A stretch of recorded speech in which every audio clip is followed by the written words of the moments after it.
साथियों, कोरोना के इस संकट ने वर्क कल्चर के साथ ही नेचर ऑफ जॉब को भी बदल करके रख दिया है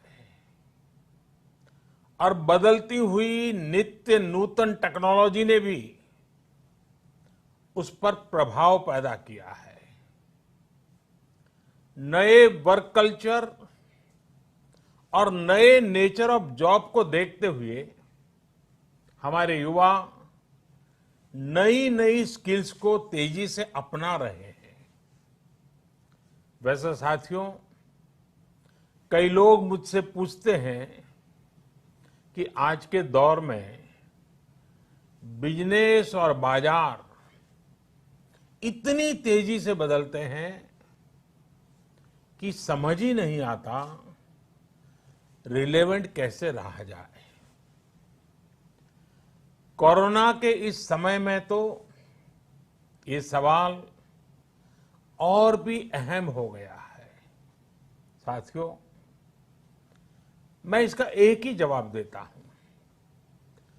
रिलेवेंट रहने का मंत्र है स्किल, रीस्किल और अपस्किल। स्किल का अर्थ है आप कोई नया हुनर सीखें। जैसे कि आपने लकड़ी के एक टुकड़े से कुर्सी बनाना सीखा तो आपका हुनर हुआ। आपने लकड़ी के उस टुकड़े की कीमत भी बढ़ा दी, वैल्यू एडिशन किया। लेकिन ये कीमत बनी रहे इसके लिए नई डिजाइन, नई स्टाइल, यानी रोज कुछ नया जोड़ना पड़ता है।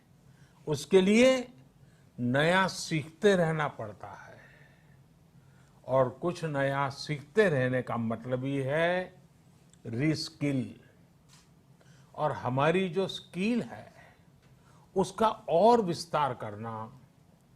जैसे छोटे मोटे फर्नीचर बनाते बनाते आप और भी चीजें सीखते गए, पूरा का पूरा ऑफिस डिजाइन करने लग गए, तो वो हो गया अपस्किल।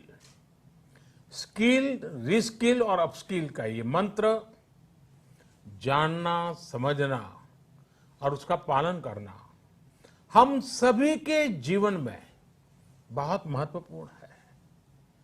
वैसे जब मैं स्किल की बात करता हूं तो मुझे अपने बहुत पुराने जानने वाले हमेशा याद आते हैं।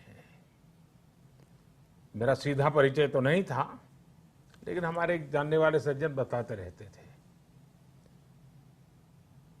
वो उनके किसी परिचित के विषय में बताते थे कि वो ज्यादा पढ़े लिखे तो नहीं थे, लेकिन उनकी हैंडराइटिंग बहुत अच्छी थी।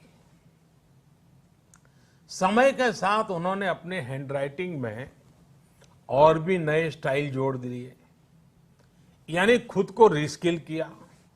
उनकी ये स्किल देखकर लोग खुद उनके पास पहुंचने लगे। लोग उनसे कहते थे कि हमारे यहाँ स्पेशल ओकेजन है तो इनविटेशन कार्ड पर नाम वगैरह लिखने का काम आप कीजिए। बाद में उन्होंने खुद को रीस्किल किया, अपस्किल किया। उन्होंने कई और लैंग्वेजेस में लिखना शुरू किया और इस तरह से एक प्रकार से वो उनका कारोबार बन गया। बैठे बिठाए लोग उनके पास एक काम लेकर के आने लगे। शौक से पनपा हुआ एक हुनर रोजी रोटी का और सम्मान का भी एक माध्यम बन गया।